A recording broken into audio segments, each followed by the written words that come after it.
ಎಲ್ಲ ಕನ್ನಡದ ಮನಸ್ಸುಗಳಿಗೆ ನಮಸ್ಕಾರ. ಮುಖ್ಯಮಂತ್ರಿ ಸಿದ್ದರಾಮಯ್ಯ ಇವತ್ತು ಮೈಸೂರಿನಲ್ಲಿ ಮಾಧ್ಯಮಗಳ ಜೊತೆ ಖುಷಿಯಿಂದಲೇ ಮಾತನಾಡಿದ್ರು. ಹೊಸ ಮೈಲಿಗಲ್ಲು ನಟ ಸಂತೋಷ ಅವರ ಮುಖದಲ್ಲಿತ್ತು. ಮಾಧ್ಯಮದವರ ಮೇಲೆ ರೇಗದೆ, ಸಿಡುಕದೆ ಹೊಸ ದಾಖಲೆಯ ಬಗ್ಗೆ ಸಿದ್ದರಾಮಯ್ಯ ಮಾತಾಡಿದ್ದಾರೆ. ಹಾಗಾದ್ರೆ ದೇವರಾಜು ಅರಸ್ ಅವರ ದಾಖಲೆ ಮುರಿದ ಸಿದ್ದರಾಮಯ್ಯ ಏನ್ ಹೇಳಿದ್ರು ನೋಡೋಣ.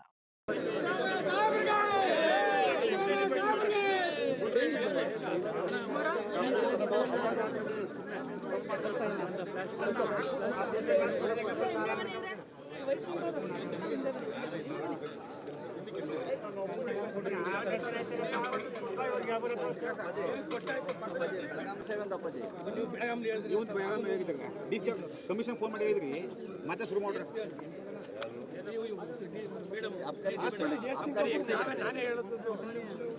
ಫೋನ್ ಮಾಡಿ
ಯಾವುದೋ ದಾಖಲೆಗಳನ್ನು ಮುರಿಬೇಕು ಅಂತ ರಾಜಕೀಯ ಮಾಡಲಿಲ್ಲ.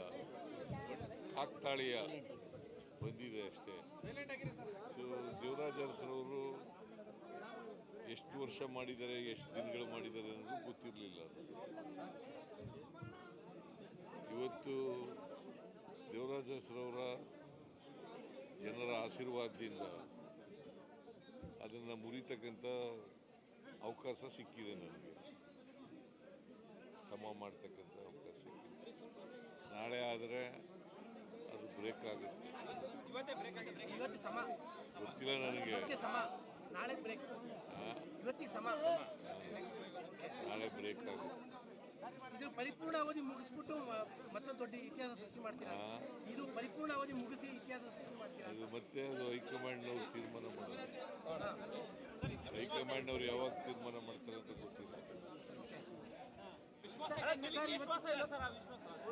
ಪೂರ್ಣಾವಧಿಯ ಸಿಎಂ ಆಗುವ ಹೈಕಮಾಂಡ್ ಮೇಲೆ ವಿಶ್ವಾಸ ವಿಶ್ವಾಸ ಇದೆ. ವಿಶ್ವಾಸ ಇದ್ದವರು ಚೀಫ್ ಮಿನಿಸ್ಟರ್ ಹೆಂಗೆ ಈ ಸಂದರ್ಭ ಜಾಸ್ತಿ ಆಗಿದೆ ಪೂರ್ಣಾವಧಿ ಸಿಎಂ ಆಗ್ತೀರಿ ಅನ್ನೋ ವಿಶ್ವಾಸ ತಮಗೆ ಇದೆ ಪೂರ್ಣಾವಧಿ ಸಿಎಂ ಆಗ್ತೀರಿ ಅನ್ನೋ ವಿಶ್ವಾಸ ಇದೆ all depend upon high command's decision. Sir but ಇವತ್ತು ಎಲ್ಲ ಕಡೆಯಲ್ಲೂ ಕೂಡ ನಾಟಿ ಕೋಳಿ ಪಲಾವ್ ಹಂಚ್ತಾ ಇದೆ. ಇವತ್ತು ನಾಟಿ ಕೋಳಿಗೆ ಬ್ರ್ಯಾಂಡ್ ಅಂಬಾಸಿಡರ್ ಆಗ್ಬಿಟ್ಟಿದ್ದೀರಾ. ಯಾರು ನಾಟಿ ಕೋಳಿ ಪಲಾವ್ ಹಂಚ್ಬಿಟ್ಟಿದ್ದಾರೆ ಅಭಿಮಾನಿಗಳು. ಗೊತ್ತಿಲ್ಲ. ಅಲ್ಲಲ್ಲ ರಾಜ್ಯಾದ್ಯಂತ I do not know about it. ನನಗೆ ಗೊತ್ತಿಲ್ಲ, ಮತ್ತೆ ಯಾರು ಮಾಡ್ತಾ ಇದ್ದಾರೆ ಅಂತಲೂ ಗೊತ್ತಿಲ್ಲ. ಅಲ್ಲ ನಿಮಗೆ ಗೊತ್ತಾಗಲ್ಲ ಸರ್. ನಾನು ಹಳ್ಳಿಯವನಲ್ವಾ. ಸಾಮಾನ್ಯವಾಗಿ ನಮ್ಮ ಹಳ್ಳಿನಲ್ಲಿ ನೆಂಟರು ಬಂದಾಗ ಮಾತ್ರ ನಾಟಿ ಕೋಳಿ ಕುಯ್ಯೋರು, ನೆಂಟರುಗಳು ಬಂದಾಗ. ಸೊ ಹಂಗಾಗಿ ನಾನು ನಾಟಿ ಕೋಳಿ ಮುದ್ದೆ, ರಾಗಿ ಮುದ್ದೆ, ನಾಟಿ ಕೋಳಿ ಇದನ್ನು ಮಾಡ್ತಿದ್ದೆ ಮೊದಲು. ಈಗಿಲ್ಲ, ಈಗ ಕಡಿಮೆ ಆಗಿದೆ. ಬಟ್ ಈಗ ನೀವು ಒಂಥರ ನಾಟಿ ಕೋಳಿ ಬ್ರ್ಯಾಂಡ್ ಅಂಬಾಸಿಡರ್ ಆಗ್ಬಿಟ್ಟಿದ್ದೀರಿ ಊಟಕ್ಕೆ. ಹಳ್ಳಿಯಿಂದ ಬಂದವರು ಭಾಳ ಜನ ಹಿಂಗೆ ಈ ಥರ ನನ್ನ ರೀತಿಯಲ್ಲೇ ಮಾಡ್ತಾರೆ. ನಾನು ಚೀಫ್ ಮಿನಿಸ್ಟರ್ ಆಗಿರೋದ್ರಿಂದ ಸ್ವಲ್ಪ ಜಾಸ್ತಿ ಇದಕ್ಕೆ ಪ್ರಚಾರ. ರಾಜಕಾರಣ ಖುಷಿ ಕೊಟ್ಟಿದೆ ಸರ್. ಇಷ್ಟು ವರ್ಷದ ರಾಜಕಾರಣ ಖುಷಿ ಕೊಟ್ಟಿದೆ ಸರ್ ಅಂತ ತೃಪ್ತಿ ಇದೆಯಾ? ಖುಷಿ ಇದೆಯಾ? ತೃಪ್ತಿ ಇದೆ. ಯಾಕಂದರೆ ಜನರಿಗೆ ಕೆಲಸ ಮಾಡೋದೇ ಖುಷಿ. ರಾಜಕಾರಣ ಅಂದ್ರೇನು? ಬಡವರು, ದಲಿತರು, ಹಿಂದುಳಿದವರು ಅವ್ರಿಗೆ ನ್ಯಾಯ ಕೊಡಿಸ್ಕೊಡ್ತಕ್ಕಂಥದ್ದು, ಅವ್ರ ಕೆಲಸ ಮಾಡಿಕೊಡ್ತಕ್ಕಂಥದ್ದು. ಬಟ್ ಯಾವತ್ತಾದ್ರೂ ಅನ್ಕೊಂಡಿದ್ದೀರಾ ಸರ್ ಈ ಥರದೊಂದು ರೆಕಾರ್ಡ್ ಮಾಡಬಲ್ಲೆ ನಾನು ಒಬ್ಬ ಸಿದ್ದರಾಮಯ್ಯನಿಂದ ಬಂದ್ಬಿಟ್ಟು? ನಂಗೆ ಗೊತ್ತೇ ಇಲ್ಲ. ನಾನು ಭಾಳ ಹೆಚ್ಚಂದರೆ ಒಂದು ಸಾರಿ MLA ಆಗಬೇಕು ಅಂತ ಅಂದ್ಕೊಂಡಿದ್ದೆ. MLA ಆದೆ, ಆಮೇಲೆ ಅವಕಾಶಗಳು ಸಿಕ್ತು, ಮಂತ್ರಿ ಆದೆ, ಡೆಪ್ಟಿ ಚೀಫ್ ಮಿನಿಸ್ಟರ್ ಆದೆ, ಲೀಡರ್ ಆಫ್ ದಿ ಅಪೋಸಿಷನ್ ಆದೆ, ಮುಖ್ಯಮಂತ್ರಿನೂ ಆದೆ. ಹೀಗೆ ಅವಕಾಶಗಳು ಬಂದಿದ್ದಾವೆ, ಮಾಡಿದ್ದೀನಿ. ದೇವರಾಜ್ ಅರಸು ಕೂಡ ಮೈಸೂರಿನವರೇ ಸರ್, ನೀವು ಮೈಸೂರಿನವರೇ, ಹಾಗಾಗಿ ಮೈಸೂರಿನಿಂದಲೇ ಈ ರೀತಿಯಾದ ದೀರ್ಘಾವಧಿಯ CM ಅಂತೇಳಿ ಒಂದು ದಾಖಲೆ ಉಳ್ಕೊಂಡಿರೋದು ಸರ್. ಮೈಸೂರಿಗೆ ಅವರು ಮೈಸೂರಿನವರು, ನಾನು ಮೈಸೂರಿನವರು.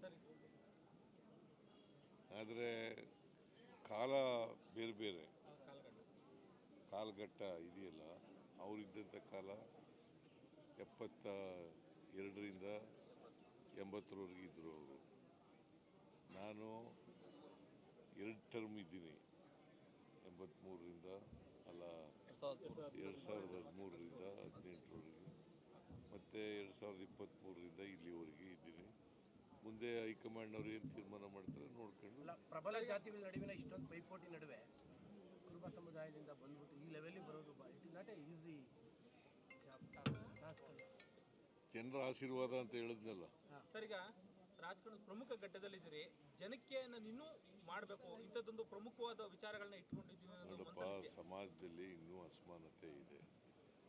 ಅಸಮಾನತೆ ಹೋಗೋವರೆಗೂ ನಾವು ಸಾಮಾಜಿಕ ಎಲ್ರಿಗೂ ನ್ಯಾಯ ಸಿಕ್ಕವರೆಗೂ ಹೋರಾಟ ಮಾಡ್ತಲೇ ಇರ್ತೀವಿ, ಮತ್ತು ಆ ಜನಗಳ ಕೆಲಸ ಮಾಡ್ತಲೇ ಇರ್ತೀವಿ. ಸಾಕಷ್ಟು ಪ್ರೋಗ್ರಾಮ್ ಕೊಟ್ಟಿದ್ರಲ್ಲ ಸರ್, ಈಗ ನಾನು ಇನ್ನೂ ಜನಕ್ಕೆ ಈ ತರದ್ದು ಇನ್ನೊಂದು ಬಜೆಟ್ ಅಲ್ಲಿ ಏನಾದ್ರು ವಿಶೇಷ ಮನಸ್ಸಲ್ಲಿ ಮೈಸೂರಿಗೆ ಅಥವಾ ರಾಜ್ಯಕ್ಕೆ ಹೊಸ ಈ ಬಾರಿ ಬಜೆಟ್ ಮನಸ್ಸಲ್ಲಿರೋ ಪ್ರೋಗ್ರಾಮ್ ಬಜೆಟ್ನಲ್ಲಿ ಬಂದ ಮೇಲೆ ನೋಡಿ. ಸರ್, ಈಗ ರಾಜ್ಯಕ್ಕೆ ಬಳ್ಳಾರಿಯ ವಿಚಾರದಲ್ಲಿ ಈಗ ಏನಾದ್ರು ಪ್ರತ್ಯೇಕ ತನಿಖೆಯ ವಿಚಾರದಲ್ಲಿ ತೀರ್ಮಾನ ಆಗ್ತಾ ಇದೆ. ನಾನು ಇವ್ರ ಜೊತೆ ಹೋಮ್ ಮಿನಿಸ್ಟರ್ ಜೊತೆ ಮಾತಾಡ್ತೀನಿ. ಗೊತ್ತಿಲ್ಲ ನನಗೆ. ಈಗ ಇನ್ವೆಸ್ಟಿಗೇಷನ್ ನಡೀತಾ ಇದೆ. ಸೊ ಇನ್ವೆಸ್ಟಿಗೇಷನ್ ನಡೆದು ಈಗ ಕೆಲವ್ರನ್ನೆಲ್ಲ ಅರೆಸ್ಟ್ ಮಾಡಿದ್ದಾರೆ. Investigation is going on. Investigation ಮಾಡಲಿ. ಅಲ್ಲ, ಕುಮಾರಸ್ವಾಮಿ ಅವರು ನಿನ್ನೆ ಯಾಕೆ 2 ಬಾರಿ ಪೋಸ್ಟ್ ಮಾರ್ಟಮ್ ಮಾಡಿದ್ರು, ಏನು ಇದರಿಂದ ಉದ್ದೇಶ, ಏನೋ ದುರುದ್ದೇಶ ಇದೆ ಅನ್ನುವಂಥ ಆರೋಪಗಳನ್ನ ಮಾಡಿದ್ದಾರೆ. CBI ತನಿಖೆ ಯಾವಾಗಲೂ JDSನವರು, BJPಯವರು ಕಾನೂನು ರೀತಿ ಮಾತಾಡಲ್ಲ. ಅವ್ರು ರಾಜಕೀಯವಾಗಿ ಮಾತಾಡೋದು. ಅವ್ರು ರಾಜಕೀಯವಾಗಿ ಹೇಳಿದ್ದಾರೆ, ನೋಡೋಣ. ಸರ್, ನಿನ್ನೆ ವೇಣುಗೋಪಾಲ್ ಅವರನ್ನು ಭೇಟಿ ಮಾಡಿದ್ರಿ. ವೇಣುಗೋಪಾಲು ಇದರಿಂದ ವಯನಾಡಿಂದ ಈ ಕಡೆ ಬಂದು ಬೆಂಗಳೂರಿಗೆ ಹೋದರು, ಬೆಂಗಳೂರಿಂದ ಡೆಲ್ಲಿಗೆ ಹೋದರು. ಹಾಗೇ ಮೈಸೂರು ಬಂದ್ರಲ್ಲ, ಭೇಟಿ ಮಾಡೋಣ ಅಂತ ಮಾಡಿದ್ದೆ. ಪುನರಚನೆ ವಿಚಾರದಲ್ಲಿ ಈ ಸತಿ ಏನಾದ್ರು ಮಾತಾಡ್ತೀರಾ ಸರ್ ಡೆಲ್ಲಿಲಿ? ಸಂಪುಟ ಪುನರಚನೆ ವಿಚಾರ ಏನಾದ್ರು ನೋಡೋಣ. ಅವ್ರು ಕರೀಲಿ ಸರ್ ಮಾತಾಡ್ತಾರೆ. ಈಗ ಭೋಗದಿ ಪಟ್ಟಣ ಪಂಚಾಯತ್ ಒಂದು ಹುಡುಗ ಕೆಲಸ ಮಾಡ್ತಾ ಇದೆ ಸರ್. ಕೇರ್ಗಳ್ಳಿಯಲ್ಲಿ ಕಲುಷಿತ ನೀರು ಸೇವನೆ ಮಾಡಿ ಒಂದು ಹುಡುಗ ಸತ್ತೋಯ್ತು. ಅದಕ್ಕೆ ನೀವು ಕೆಲಸ ಕೊಡ್ತೀನಿ ಅಂತ ಟ್ವೀಟ್ ಮಾಡಿ ಅವ್ರನ್ನ ರಿಲೀವ್ ಮಾಡಬೇಕು ಅಂತೇನೋ ಇದಾಗ್ತಿದೆ ಅಂತ. ಇಲ್ಲಿ ಯಾರು ಹೇಳಿ? ಡಿ ಸಾಲುಂಡಿ ಹುಡುಗ ಸರ್, ನಮ್ಮ ಗಮನಕ್ಕೆ ತರ್ತಾ ಇದೀವಿ ವಿಚಾರ. ಮೀಸಲಂಡಿ ಹುಡುಗ. ನೋಡೋಣ, ನಾನು ವಿಚಾರ ಮಾಡ್ತೀನಿ. ಏಯ್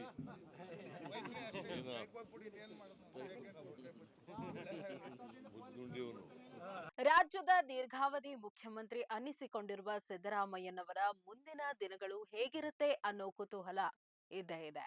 ಈ ಬಾರಿಯೂ ಪೂರ್ಣಾವಧಿ ಮುಗಿಸ್ತಾರಾ ಅಥವಾ ಅನಿರೀಕ್ಷಿತ ಬದಲಾವಣೆಗಳು ಆಗುತ್ತಾ ಕಾದು ನೋಡಬೇಕಾಗಿದೆ. ಇದಾಗಿತ್ತು ಈ ಕ್ಷಣದ ಸ್ಪೆಷಲ್ ರಿಪೋರ್ಟ್.